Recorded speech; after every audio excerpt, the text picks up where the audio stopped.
Jericho, Canaan, around 1400 BC. A trumpet blast tears through the morning air, and after 7 days of silent marching, a wall that had stood for centuries collapses in an instant. At least, that's the story that has echoed for over 3,000 years. But strip away the legend, and the archaeology beneath es-Sultan tells a stranger tale of a city so old it predates the pyramids by thousands of years, protected by fortifications more advanced than anything else in the ancient Near East, that may have already lain in ruins for over a century before Joshua's army ever reached its gates. This is the oldest continuously inhabited city ever discovered. A settlement so ancient, its earliest walls date back nearly 10,000 years, long before writing, before the wheel, before Egypt had a single pharaoh. And at its most fortified peak, it was a fortress unlike anything the Bronze Age world had built before. I'm Ethan, and today we're reconstructing Jericho at the height of its power, the city whose walls became the most famous in scripture, and whose true fall is far more complicated and far more haunting than the story we all grew up with. This is the story of the city that would not stay buried. To understand Jericho, you have to go back further than almost any city on Earth, to around 9000 BC, when a small, spring-fed oasis in the Jordan Valley draws the first permanent settlers in human history. Es-Sultan, the Sultan Spring, produces over 1,000 cubic meters of fresh water a day in the middle of an unforgiving desert. In a landscape where water means survival, this spring makes Jericho inevitable. By around 8000 BC, its first inhabitants have already done something no one on Earth had ever done before. They build a wall. A massive stone rampart, over 3.5 meters tall, backed by a rock-cut ditch nearly 9 meters wide, encircling the settlement. Beside it rises a stone tower, over 8 meters high, with an internal staircase predating the pyramids of Egypt by more than 5,000 years. Archaeologists still debate its purpose.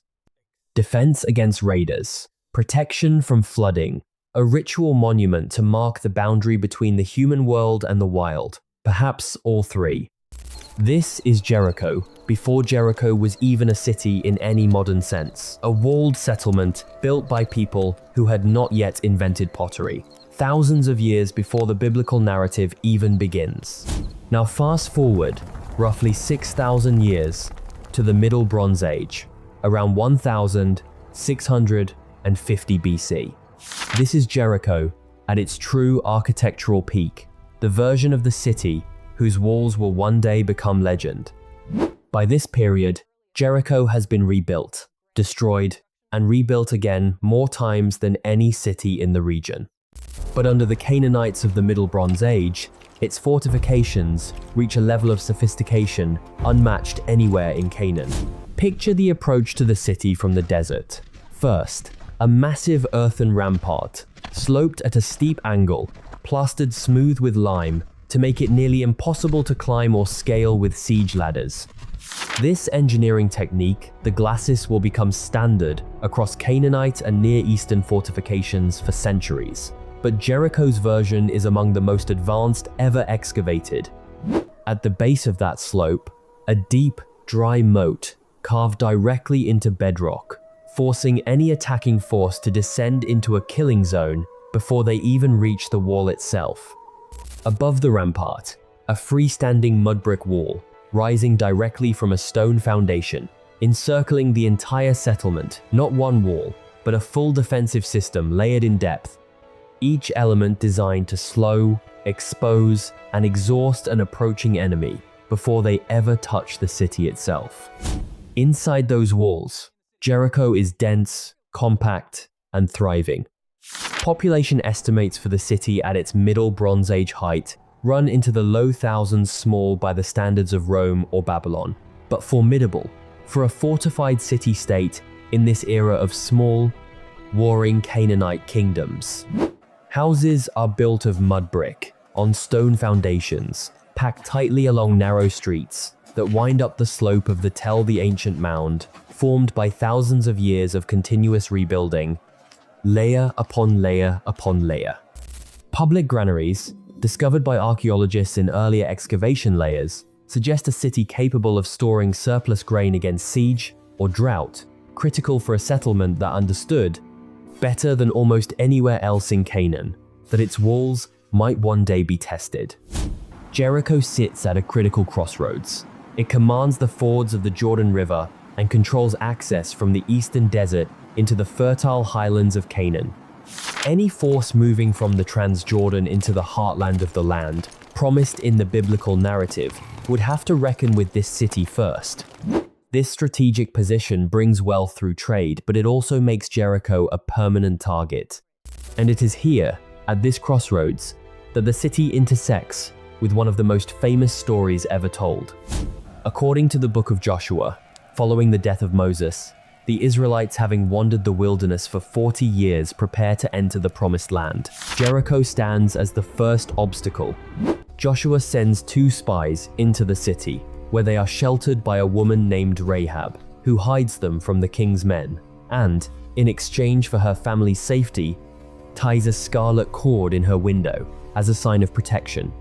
Then comes the siege unlike any other in ancient warfare.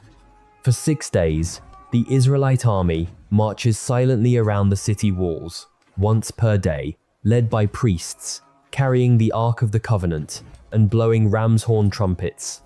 On the 7th day, they march around the city 7 times. Then, on Joshua's command, the priests sound a final trumpet blast. The people raise a great shout, and the walls of Jericho collapse where they stand, allowing the Israelite army to advance directly into the city. It is one of the most vivid, most memorable images in the entire Hebrew Bible. Faith and obedience literally toppling stone. For centuries, it has stood as one of Scripture's clearest illustrations of divine power, overturning the mightiest human defenses. But when archaeologists actually began excavating es-Sultan in the 20th century, the picture that emerged was far more complicated than the story suggested. British archaeologist Kathleen Kenyon led extensive excavations at Jericho in the 1950s, digging deep trenches through the layered mound to trace the site's occupation across thousands of years. Her conclusions sent shockwaves through both archaeological and religious circles. Kenyon dated the destruction of Jericho's major Middle Bronze Age fortifications, the very walls described in such dramatic detail, to around 1550 BC, based on pottery styles and radiocarbon evidence available at the time. That's roughly a century or more before most conventional dating places the biblical Conquest, which many scholars associate with the late Bronze Age, around 1400 to 1200 BC. Her survey found strikingly little evidence of substantial occupation, let alone a heavily fortified city, standing at Jericho during that later period at all. In other words, by the time Joshua's army may have arrived, according to Kenyon's findings, Jericho's great walls may have already been rubble for 100 years or more, destroyed, perhaps, by an earlier Egyptian campaign, by internal conflict among Canaanite city-states, or simply by the region's long history of destruction and rebuilding. Not everyone agrees. Some archaeologists and biblical scholars, including Kenyon's own contemporaries, have challenged her chronology, arguing for different pottery interpretations or alternative destruction layers that could push the date closer to the traditional Conquest era. Bryant Wood, among others, has argued for a late Bronze Age destruction layer that aligns more closely with the biblical account. The debate remains genuinely unresolved, argued over in academic journals for decades, with no consensus that satisfies every camp. What is not in dispute is this: whichever destruction layer you look at, Jericho was destroyed violently and repeatedly across its long history. Excavators have found layers of ash and collapsed mud brick, consistent with sudden, catastrophic destruction. Burned grain stores, still visible in the archaeological record. Walls that fell not through slow decay but rapid, violent collapse. Something, at some point in Jericho's long and layered history, brought those walls down hard and fast. And there's a detail that makes the biblical account genuinely strange, regardless of which dating camp you fall into. Middle Bronze Age, Jericho's walls did not simply topple outward in a single dramatic collapse the way scripture describes. Excavated wall sections show the mud brick superstructure had fallen and tumbled down the rampart slope, in some places actually forming a ramp of debris up and over the remaining stone base. Precisely the kind of collapse that, whatever caused it, would have allowed attackers to climb directly up and over into the city, rather than needing to breach a still-standing barrier.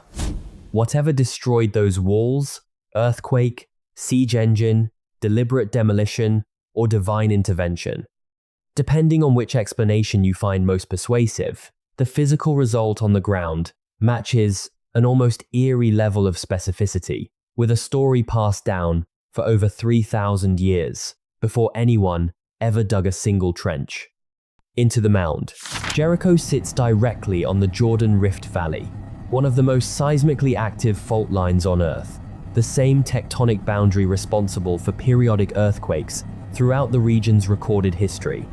Some researchers have proposed that a significant earthquake could account for sudden wall collapse at multiple points around the city's circuit, potentially in a way that later oral tradition passed down across centuries before ever being written down, transformed into a story of trumpets and shouting armies. We may never know for certain. That is, in many ways, the defining feature of Jericho itself, a city excavated more thoroughly than almost any other biblical site, and yet one whose central, most famous moment remains stubbornly resistant to a single confirmed answer. What is certain is that Jericho did not stay destroyed, not this time, and not any of the other times across its 10,000-year history. The mound at es-Sultan reveals over 20 distinct layers of settlement, each built atop the ruins of the last, a physical record of a city that refused to disappear no matter how many times it was leveled. By later periods, Jericho reappears in historical and biblical texts, again and again rebuilt under later kings. Mentioned in the New Testament as the city near which Jesus is said to have healed a blind man, later still developed by Herod the Great, who built a lavish winter palace complex nearby, drawn by the same oasis and the same strategic crossroads that had made the site irresistible for thousands of years before him. Today, Tel es-Sultan stands as an archaeological site of extraordinary depth, not a single city frozen at one moment in time, like Pompeii, but a vertical timeline of nearly every era of settled human history, compressed into one 21-acre mound. Its Neolithic tower still stands, one of the oldest surviving man-made structures on the planet. Its Bronze Age ramparts, however you choose to date their final collapse, remain visible in the excavated trenches, a physical record of an engineering system centuries ahead of its neighbors. In 2023, Tel es-Sultan was inscribed as a UNESCO World Heritage Site, recognized not for one dramatic collapse, but for an almost unmatched continuity, a place that has drawn human beings back to the same spring, generation after generation, for 11,000 years. Jerusalem fell to fire and slaughter. Rome fell to plague and invasion. Constantinople fell to siege and starvation. But Jericho fell and rose and fell and rose again more times than any other city we have ever excavated. Its walls rebuilt so many times that even now, archaeologists cannot agree on which collapse belongs to which story. Maybe the trumpets sounded and the walls came down exactly as scripture describes. Maybe an earthquake did what no army could. Maybe the true destruction had already happened a century before anyone raised a shout outside the gates. What the ground itself tells us, layer after layer after layer, is that this was a city built to be destroyed and rebuilt, destroyed and rebuilt. for longer than almost any other place human beings have ever called home. The spring still flows today, the same water that drew the first walled settlement into existence nearly 11,000 years ago. And somewhere beneath the modern town that surrounds it, the oldest walls on Earth are still standing in the dark, waiting for the next archaeologist willing to dig. If you want to walk the streets of more lost cities before they turn to dust, make sure to subscribe. Drop a comment below and let me know, which ancient world should we reconstruct next? See you on the next journey. Before we finish, I want to take a moment to recognize the people appearing on screen right now. To the members of this channel, thank you so much. Your ongoing support is what motivates me and helps keep this project alive. If you enjoy what we do here and would like to directly support the channel, I invite you to click the join button down below. To our members and to everyone who is simply watching this video, thank you for your time.